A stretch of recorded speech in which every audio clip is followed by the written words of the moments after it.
Dyma fi yn ôl yn glyd yn ynghell, a mae'n dda iawn cael eich cwmni chi ar y diwrnod newydd.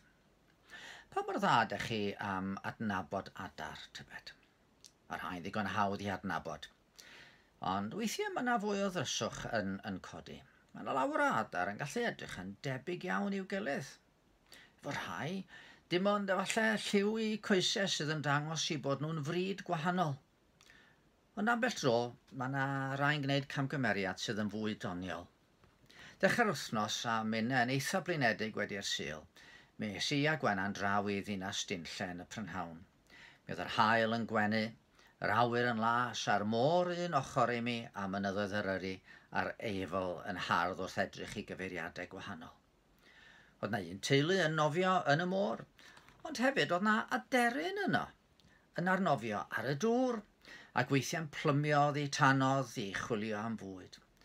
Oedd yr aderyn yma'n hynod o ddof, fel penabau presenoldeb eraill yn y dŵr yn I boeni o gwbl.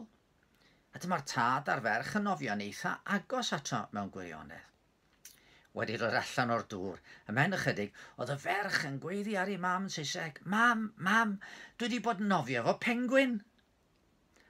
A'i thad yn eilio yr honiad hwn felly, bod nhw wedi bod yn nofio efo pengwyn. Rwan, dim yn cymryd llawer o chwilio I ddarganfod mae'r tro olaf y gwelwyd pengwiniaid yn nofio yng Ngogledd Cymru oedd yn oes yr Ia os y buon nhw yma erioed. Y gwir ydy, mae'r llys neu walch y penwaig oedd hwn, Razor Bill I roi'r enw Saesneg iddo. A dyna lle ro'n I yn chwerthu'n yn dawel I mi fy hunan ar eu pennau nhw wrth iddyn nhw ddiflaniodd i'r traeth yn llawn excitement. A synnwn I fawr na fydden nhw'n deud wrth I ffrindiau I gyd am eu profiad yn nofio fy pengwyn ar ei gwyliau yng Ngogledd Cymru. Wrth gwrs, nid dim ond wrth adnabod adar da ni'n gallu gwneud camgymeriadau.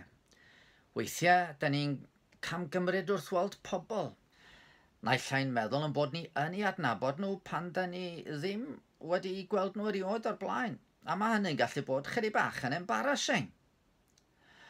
Neu weithiau da ni ddim yn ei adnabod nhw pan ddylen ni am hynny'n waeth, achos maen nhw'n sgwrsio fo ni a ni'n ffrantig yn chwilio cefn yn meddwl I geisio cofio beth oedd ei henwau. Mae adnabod mor werthfawr a phwysig mewn byd lle da ni gyd yn gorfod ymwneud efo'n gilydd. Ond beth am Dduw? Oes posib I adnabod o, a sut un ydy Duw mewn gwirionedd? Mae yna lawer o bobl yn dweud na dyn nhw'n credu yn Duw, a mae gen I gyfaill pan mae pobl yn dweud hyn. Mae'n gofyn iddyn nhw, wel, sut un ydy'r Duw yma dych chi ddim yn credu ynddo fo? Achos mae'n byr debyg na tydw I ddim yn credu yn y Duw hwnnw chwaith. Da ni'n gallu cario syniadau am sut un ydy Duw, ond yn aml mae'r syniadau hynny yn anghywir.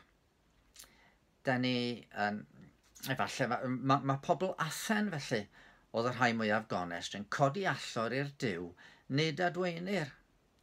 Yn union fel nad pengwyn welodd yr rhai yn Ninas Dinllen. Nid y gwir y Dduw wedi syniad llawer o bobl am yr hyn y Duw. Rhyw greadigaeth o'i dychymyg, I rhagfarn a'i meddwl I hunain.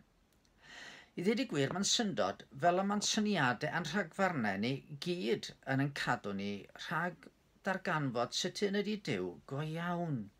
Y Duw hwn sydd yn ben arglwydd y cread.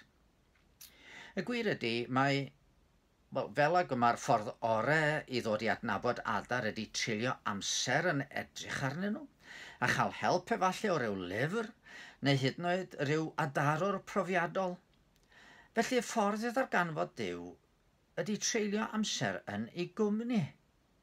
Treulio amser yn ei geisio. A mae gynnon ni lyfr sy'n ddatguddiad ohono. Yn y Beibl mae'n dangos ei hun I ni. A da ni'n gallu cael help gan rai sydd yn ei adnabod. Gan Gristnogion. A'r lle pennaf I fedru edrych am y Dduw ydy yn Iesu Grist. Mae'r llythyr at yr Hebreaid yn deud wrthym, mewn llawer dull a llawer modd y llefarodd Duw gynt wrth yr hanafiau trwy'r proffwydi. Ond yn y dyddiau olaf hyn, llefarodd wrthym ni mewn mab. Ef yw disgleirdeb gogoniant Duw, ac y mae stamp ei sylwedd ef arno. A fe ddydodd yr arglwydd Iesu ei hun yn do. Y mae'r sawl sydd wedi fy ngweld i wedi gweld y tad. A wyddwch chi, wedi degawdau o ddod i adnabod Duw, dwi'n dal i gael fy synu wrth arganfod rhywedd newydd oedd o'i thineb, i allu, i waith, ac yn arbennig i gymeriad a'i gariad rhyfeddol tuag ata i.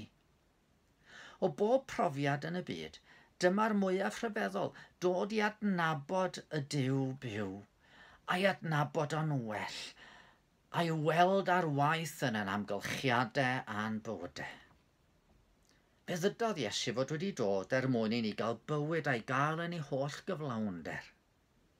A fe ddydodd o wedyn mae'r bywyd tregwyddol hwnnw yw hyn, dadnabod di, yr unig wir Dduw, a'r hwnna'n fonais di, Iesu Grist. Mae geiriau'r apostol yn parhau i fod yn gosod cyfeiriad gwych ar gyfer bywyd pob un ohono ni. Fe ddydodd hwnnw, rwyf yn dal i gyfrif pob peth yn golled ar bwys rhagoriaeth y profiad o adnabod Crist Iesu fy arglwydd, yr unig collais bob peth o'i herwydd. Rwyf yn cyfrif y cwbl yn ysbwriel mwyn i ni ennill Crist, am cael ynddo ef heb ddim cyfiawnder o'm heiddo fy hun sy'n tarddio'r gyfraith, ond hwnnw sydd trwy ffydd yng Nghrist, y cyfiawnder sydd o Dduw ar sail ffydd. Rwyf am ei adnabod ef, a grym ei atgyfodiad, a chymdeithasyddio ddefiadau, wrth gael fy nghyd ffurfio ei farwolaeth ef, fel y cafir ywfodd gyrraedd yr atgyfodiad oddi wrth y meirw. Gadwch chi ni weddio. Arglwydd, da ni mor ddiolchgar i ti, dy fod ti yn caniatáu i ni gael dod i dadnabod i trwy Iesu Grist.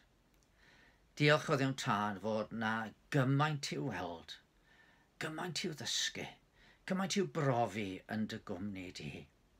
Yn wir, fe ddydodd yr hen emynydd rhyfyr yw tragwyddoldeb maith, tragwyddoldeb llawn i ddweud yn iawn amdano.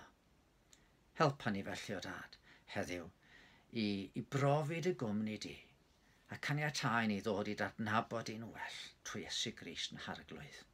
Amen. Pengwyn yn wir, do ne ddim. Dewch dan bendith.